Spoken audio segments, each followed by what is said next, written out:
국민의 대표인 국회의원을 선출하는 22대 총선이 끝났습니다. 어떤 분은 자기가 선택한 분이 당선이 되어서 기뻐하고 또 어떤 분은 그렇지 못해서 서운하기도 할 것입니다. 하지만 여러분이 기도하고 투표했다면 그 결과에 대해서는 하나님께 맡기면 됩니다. 합력하여 선을 이루실 하나님이시기 때문입니다. 소위 여소야대가 되어서 행정을 책임지는 정부로서는 상당히 부담스럽게 되었다고들 합니다. 하지만 민주주의는 백성의 뜻이 우선이기 때문에 정부가 평소에도 그렇게 해야겠지만 겸손하게 다수를 차지한 야당을 대화의 파트너로 존중해야 하는 것이 대의라 할 수가 있습니다. 우리 기독교인으로서 우리는 정부와 여야 정치인들이 나라 민족을 올바른 방향으로 잘 이끌고 정치할 수 있도록 하나님께 기도해야 할 것입니다. 사람들이 이렇게 정치권에 뛰어드는 것은 세상을 변화시키기 위함일 것입니다. 자기 나름대로 꿈꾸는 나라를 만들기 위하여 정치에 참여하는 것이지요. 그래서 뜻이 같은 분들이 정치적 동지로 이렇게 세력을 키워나가기도 합니다. 물론 그 중에는 자신의 일심만을 목표로 하는 사람도 있습니다. 아브라함 링컨은 이 빌레몬스를 읽으면서 노예 해방 운동을 결심했다고 말하고 있습니다. 그 결과 북미 사회를 포함한 오늘 우리는 보다 평등한 세상에 살아가고 있습니다. 교회는 말씀을 통하여 사람을 변화시키고 변화된 성도들이 각자의 직업 영역에서 정치인은 정치로 또 법조인은 법으로 또 경제인은 경제로 사회문화예술인은 사회문화예술 영역에서 세상을 바꾸어 나가는 것입니다. 교회가 직접적으로 세상 정치를 하거나 신앙을 빙자하여 교인들을 정치에 이용하는 것은 옳지 않습니다.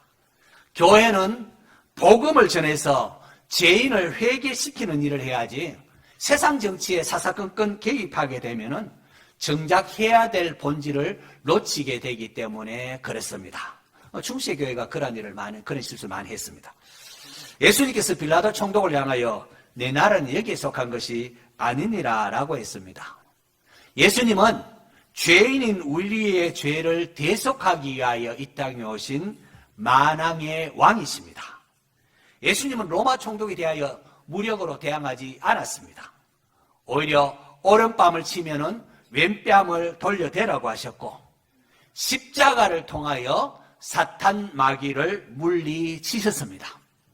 선을 행함으로 고난받는 것, 하늘의 미랄로 땅에 떨어져 죽으면 많은 열매를 맺는 것, 바로 이것이 예수님께서 가르치신 성도가 세상에 대항하여 싸우는 영적 전쟁 방식입니다.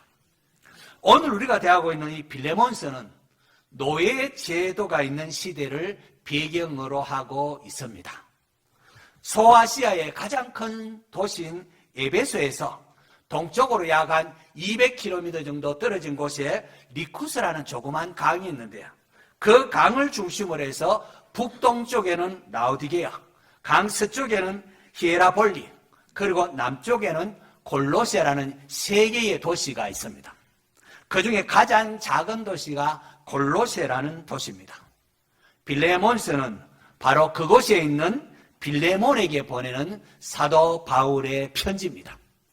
바울이 이렇게 에베소에서 목회를 하고 있을 때에 이 빌레몬이 그곳에 사업차라든지 어떤 목적에 있어서 에베소를 방문했다가 그곳에서 바울의 설교를 듣고는 예수님을 믿고 그리스도인이 되었습니다. 그는 이후에 고향인 골로새 교회로 돌아가서 교회를 개척한 에바브라를 도와서 자기의 집을 예배처소로 내어놓는 평신도 지도자가 되었고 아내와 자녀를 신앙으로 잘 이끌었습니다. 오늘 본문 2절에 나와 있는 자매 아비아는 빌레몬의 아내입니다. 그리고 병사된 아키포, 이 아키포는 빌레몬의 아들입니다. 자, 이렇듯 신앙이 좋은 빌레몬의 마음에 상처를 남긴 종이 있는데 그 사람이 바로 오네시모라는 노예입니다. 그는 은혜를 원수로 갚았던 배은망덕한 노예였습니다. 그는 당시 주인 빌레몬에게 손해를 끼치고 도주를 했습니다. 아마 빌레몬에 있는 값비싼 물건을 훔쳐서 도망한 것으로 보입니다. 평소 호의를 베풀었을 이 빌레몬의 마음이 어땠을까요? 나름 노예에게 그래도 관대하게 은혜를 베풀어 줬는데 이놈의 자식이 은혜를 원수로 갚는구나. 아마 목회자 바울이 있었으면 자기의 그 쓰라린 마음을 아마 토로하지 않았겠습니까? 또 바울이 목회자 입장에서 빌레몬이 그런 탄식을 들으면 그렇군요. 정말 오네시모가 참 배은망덕하네 하면서 이 빌레몬을 위로했을 것입니다. 그런데 오늘 설교 제목이 오네시모를 위한 바울의 편지입니다. 오늘 우리가 읽은 이 바울의 편지는 배은망덕한 노예였던 오네시모를 위하여 바울이 빌레몬에게 부탁하는 내용을 담고 있습니다. 먼저 1절과 2절에 발신인과 수신인이 언급됩니다. 로마 당시 1세기 때 편지 쓸 때 이런 방식으로 썼습니다. 1절에 그리스도 예수를 위하여 갇힌 자 된 바울은 이렇게 바울과 이렇게 되어 있습니다. 바울은 통상 편지 쓸 때에 그리스도 예수의 사도된 바울은 하면서 사도직을 많이 강조합니다. 보냄을 받는 편지를 받는 수신자에 따라서 조금 명칭을 조금 달리 하는데요. 대부분 사도를 많이 강조하는데 오늘 빌레몬서를 쓸 때는 그리스도 예수를 위하여 갇힌 자 된 바울이라 갇힌 자라는 말을 사용하고 있습니다. 그리고 9절에도 여러분 보시면은 9절에도 지금 또 예수 그리스도를 위하여 갇힌 자 되어 10절에도 갇힌 중에 낳은 아들 오데시모 13절에도 보면은 갇힌 중에서 너 대신 나를 섬기게 하고 23절에도 그리스도 예수 안에서 나와 함께 갇힌 자, 갇혔다는 말을 많이 사용하고 있습니다. 바울이 이렇게 자신을 갇힌 자 되고 갇힌 것에 대하여 언급하는 것은 노예로서 자유가 없었던 오네시모를 빌레몬이 좀 생각하라는 그런 마음을 담고 있다고 보여집니다. 바울은 발신인과 수신인을 하면서 또 문안인사를 하고 난 다음에 통상적으로 감사와 기도에 관한 것을 이제 그의 서신을 주로 쓰는데요. 빌레몬서도 마찬가지입니다. 4절부터 7절까지가 감사와 기도의 내용입니다. 바울은 하나님께서 빌레몬에게 주신 주 예수와 모든 성도를 향한 사랑과 믿음에 대하여 감사하고 있습니다. 그렇게 참 빌레몬이 하나님을 주님을 사랑하고 성도들을 사랑하는 이러한 사랑과 믿음이 있음에 대해서 하나님 참 감사합니다 하면서 감사 기도를 하고요. 7절에 보시면은 형제여 성도들의 마음이 너로 말미암아 평안을 얻었으니 내가 너의 사랑으로 많은 기쁨과 위로를 받았노라고 합니다. 목회자에게 있어서 가장 큰 기쁨은 이러한 성도들이 복음을 듣고 변화되는 겁니다. 비록 바울이 지금 로마 감옥에 갇혀 있지만 자기가 전한 복음이 헛되지 아니하고 이렇게 자신에게 복음을 드린 제자 빌레몬이 자기 고향에 돌아가서 저렇듯 하나님을 사랑하고 또 교회를 위하여 교회 처소를 이렇게 내어놓고 성도를 사랑하며 헌신적으로 섬긴다는 소식을 듣고는 참 보람이 되고 위로가 되고 기쁨이 되었다는 겁니다. 그분에 대하여 하나님 앞에 감사하고 있습니다. 그리고 칭찬하고 있습니다. 그리고 8절에서 21절까지가 왜 이 편지를 썼는가에 대한 그 목적이 쭉 기록되어 있습니다. 자, 특별히 10절 같이 볼까요? 10절 같이 읽습니다. 시작. 갇힌 중에 낳은 아들 오네시모를 위하여 내게 간구하노라. 왜 빌레몬서를 썼는가 하면은 이 오네시모를 위하여 지금 간구하기 위하여 편지를 썼다는 겁니다. 17절에 보면은 그러므로 네가 나를 빌레몬아 네가 나를 동력자로 알진대 그를 영접하기를 내게 하듯 하고 그가 만일 내게 불의를 하였거나 내게 빚진 것이 있으면은 그것을 내 앞으로 계산하라. 나 바울이 친필을 쏘느니 내가 갚겠다. 그렇게 말하고 있습니다. 여러분 오네시모가 누굽니까? 여러분 본문을 읽어보면 오네시모는 노예였습니다. 그것도 주인의 집에 있는 재산 중 일부를 가지고 도망친 그야말로 망나니였습니다. 이러한 오네시모를 위하여 바울이 빌레몬에게 지금 간구하면서 편지를 쓰고 있습니다. 성경을 보면은 구구절절히 오네시모를 위하여 간구하는 바울의 모습 속에 죄인을 위하여 중보하시는 예수 그리스도의 모습과 사랑을 보는 것 같습니다. 여러분, 우리 모두는 영적으로 오네시모와 같은 존재였습니다. 하나님의 은혜와 사랑을 배반한 죄인이었습니다. 그야말로 죄에 얽매여 있는 그런 노예와 같은 신분이었습니다. 이런 나를 위하여, 이런 나를 자유케 하려고, 평안케 하려고 예수님께서 친히 사람이 이 땅에 오셔서 십자가에서 몸이 찢기시고 피 흘려주심으로 우리의 죄를 대속하셨습니다. 할렐루야. 바울은 오네시모를 향하여 10절에 갇힌 중에 낳은 아들이다, 새로 태어났다. 12절에 그는 내 신복이다, 믿을 만한 사람. 신복에는 심장이라는 원어적인 의미가 있습니다. 그는 정말 이제 내게 믿을 만한 사람이다 라고 말합니다. 여러분, 은혜를 원수로 갚았던 망나니 노예였던 오네시모였습니다. 모든 것에 대하여 불만과 원한이 가득 찼던 노예입니다. 왜 하필이면 내가 노예로 태어났단 말인가, 막 불만이 가득했습니다. 그는 주인의 집에 있는 재물을 훔쳐가지고 많은 사람들은 로마로 이렇게 도망쳐 왔습니다. 근데 로마에 와서 이렇게 하다가 어쩌다 보니까 바울을 만나게 됐고, 바울로부터 복음을 들었는데, 복음을 들은 오네시모는 회개하고 예수님 안에 새 사람이 되었습니다. 할렐루야. 자, 저와 여러분은 어떻습니까? 여러분이 만나는 사람들에게 선한 영향력을 여러분 끼치고 있습니까? 저는 이 본문에서 하나님, 나를 만나는 사람도 오네시모처럼 변화되는 그런 목사 되었으면 좋겠습니다. 저는 우리 성도들도 그런 성도 되었으면 좋겠습니다. 우리 이를 놓고 기도할 수 있길 바랍니다. 하나님, 내가 다른 사람 만날 때 선한 영향을 끼치고 그렇게 변화되는 은혜가 있는 그런 성도, 그런 직분자가 되었으면 좋겠습니다. 기도하시기 바랍니다. 바울은 새 사람 된 오네시모를 이제 자기 곁에 두고 자신을 좀 섬기도록 하고 싶었습니다. 그래서 빌레몬에게, 빌레몬 형제여, 내가 감옥에서 이렇게 복음을 위하여 고생하지 않느냐? 그러니까 이곳에서 알고 보니까 오네시모가 자네의 종이라고 하는데, 새 사람 됐는데 이제 나를 좀 섬기도록 그렇게 할 때는 좀 이해해 주기 바라네. 또 예수 믿는 장로라면은 그 정도는 헌신해야 되겠네 라고 사도적인 권위로 강요할 수도 있었습니다. 하지만 바울은 그렇게 하지 않는다고 합니다. 14절에 보면은 그 이유가 나와 있습니다. 14절에 보면은 다만 내 성낙이 없이는 내가 아무것도 하기를 원하지 아니하노니, 이는 왜냐하면은 너의 선한 일이 억지같이 되지 아니하고 자의로 되게 하려 함이라. 선한 일이, 빌레몬의 선한 일인데 그걸 막 시켜서 막 억지로 이렇게 하지 아니하고 자원해서 자의로 하기를 원해서 그렇게 한다 말하고 있습니다. 원래 우리 교회 표어가 무엇입니까? 참된 예배자, 즐거운 섬김입니다. 목사가 뭐 헌금하라, 뭐 봉사하라, 뭐 새벽기도 나와라 이렇게 강요하면은, 뭐 강요해도 되겠지만은, 그래 하면은 여러분 즐거움이 사라지지 않겠습니까? 많이 못해 이렇게 나오는. 그것보다는 저와 여러분이 예배 드림과 봉사가 즐거움이 되고 자원해서 할 수 있기를 바랍니다. 우리 모두 자원해서 할 때에 그 기쁨이 2배가 되지 않겠습니까? 그래서 자원하여 예배하며 기쁨으로 섬기는 그런 성도 될 수 있기를 축원합니다.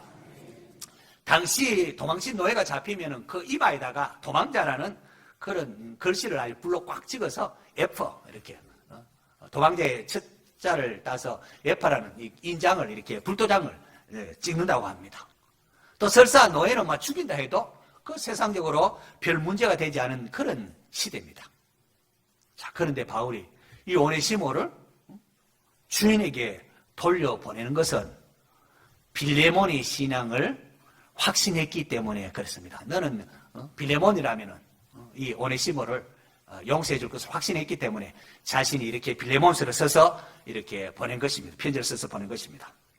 이 빌레몬서를 읽으면서 오늘의 어떤 분은 이렇게 말합니다. 왜 바울이 성경이 노예 해방에 대하여 말하지 않느냐고 말입니다.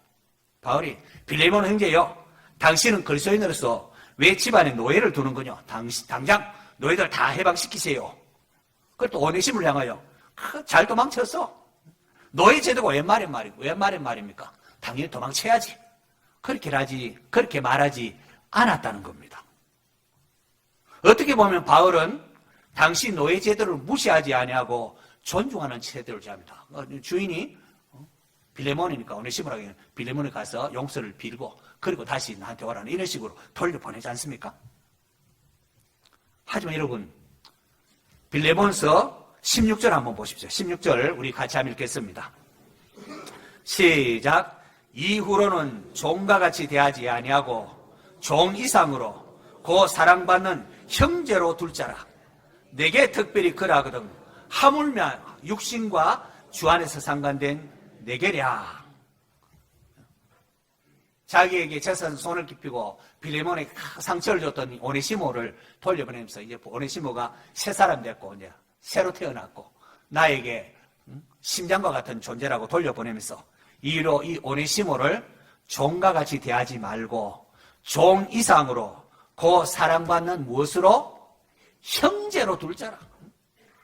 내게도 특별히 그러하거든.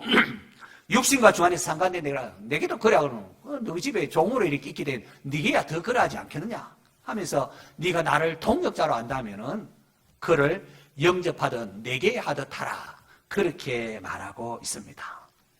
여러분, 복음의 힘이 바로 이겁니다. 복음이 가져오는 혁명은 진짜 혁명은 이런 겁니다. 복음은 사람의 심령을 변화시키므로 하나님 형상대로 받은 인간들을 존중하고 사랑하는 모습을 갖도록 만든다는 겁니다. 인간이 만든 모든 세상의 제도는 인간의 죄성으로 말미암아 늘 불완전하기 마련입니다. 여러분, 왕정시대가 있었고 요즘도 왕정시대에 있는 나라가 있습니다. 또 봉건사회가 있고 오늘날같이 또 민주주의가 있고 또 저기 또 공산주의고 또 있지 않습니까?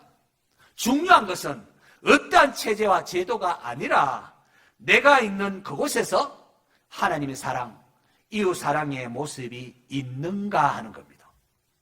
복음은 어떤 사회 체제 아래 있다 하더라도 그곳에서 착취하고 억압하는 것이 아니라 서로를 존중히 여기며 하나 되게 만듭니다. 그래서 여러분, 복음이 들어가는 곳곳마다 여성이 무시되지 아니하고 여성의 인권들이 존중, 남자와 여자는 하나 되게 이렇게 만들고, 노예제도도 복음이 들어가면 철폐해야 된다는 걸 알게 되고, 정치인들에 의해서 노예제도가 예수 믿는 기독교인들에 의해 노예제도가 철포되어 나가는 이런 모습이 나타나는 겁니다. 성경은 노예제도의 부당함을 인지하고 있습니다. 골로새서 7장에 보면은 내가 종으로 있을 때의 부르심을 받았느냐 염려하지 말라. 그러나 내가 자유롭게 될 수 있거든 그것을 이용하라라고 말합니다. 종으로 있는 것보다 자유인으로 있는 것이 더 좋다고 성경이 인정합니다. 그럼에도 성경은 노예제도를 철폐하기 위하여 혁명을 일으켜야 된다, 데모를 해야 된다, 그렇게 직접적으로 언급하지는 않습니다. 오히려 주 안에서 부르심을 받은 자는 종이라도 주께 속한 자유인이요, 또 그와 같이 같습니다. 자유인으로 있을 때의 부르심을 받은 자는 그리스도의 종이니라. 너희는 값으로 사신 것이니 사람의 종이 되지 말라. 형제들아, 너희는 각각 부르심을 받은 그대로 하나님과 함께 거하라 라고 말합니다. 자유인으로 태어났느냐 종으로 태어났느냐, 태어나보니까 종으로 태어났는데 어떡하겠습니까? 태어나니까 어떤 사람은 자유는, 어떤 사람은 부잣집에 태어나고, 어떤 사람은 가난한 집에 태어나고, 어떤 사람은 예수 믿는 가정에 태어나고, 어떤 사람은 예수 믿지 않는 핍박받는 가정에 태어나고, 이렇게 태어납니다. 그러니까 중요한 것은 어느 곳에 태어났냐, 그게 중요한 것이 아니라 어느 곳에 태어났든지 그곳에서 하나님을 섬기면 된다고 말하고 있습니다. 종들은 눈가림만 하여 사람을 기쁘시게 할 것이 아니라 누가 보든지 보지 않든지 성실히 일함으로 하나님을 섬긴다는 겁니다. 상전들도 종들에게 위협하지 말고 그들과 자기의 상전이 하늘에 계시고 그분은 외모로 취하지 않는다는 것을 알라, 그렇게 말했습니다. 여러분, 하나님은 공의로우신 분이십니다. 그렇기 때문에 내가 노예로 살든지 자유인으로 살든지 내가 선 곳에서 어떻게 행하느냐에 따라서 하나님께서 다 갚아주신다는 겁니다. 예수님께서 빌라도 총독에게 내 나라는 이 세상에 속한 것이 아니니라. 만일 내 나라가 이 세상에 속한 것이라면 내 종들이 여기서 싸워서 나를 유대인들에게 넘겨지지 않게 하였으리라. 이제 내 나라는 여기에 속한 것이 아니니라 라고 했습니다. 예수님께서는 이 땅에서 정치체제를, 황제체제를 바꾼다든지 무슨 민주주의를 만든다든지 이런 정치체제를 바꾸기 위해 오신 것이 아니라 근본적으로 우리의 심령을 변화시키기 위하여, 우리의 심령을 바꾸어서 하나님 백성답게 살아가는, 그래서 하나님 나라를 세워나가기 위하여 이 땅에 오신 그리스도이십니다. 여러분, 변화된 오네시모를 보십시오. 그는 바울의 편지를 들고 그의 주인에게 빌레몬에게로 돌아갑니다. 여러분, 자칫 갔다가 자칫 위험한 일 당할 수도 있지 않습니까? 그럼에도 돌아갑니다.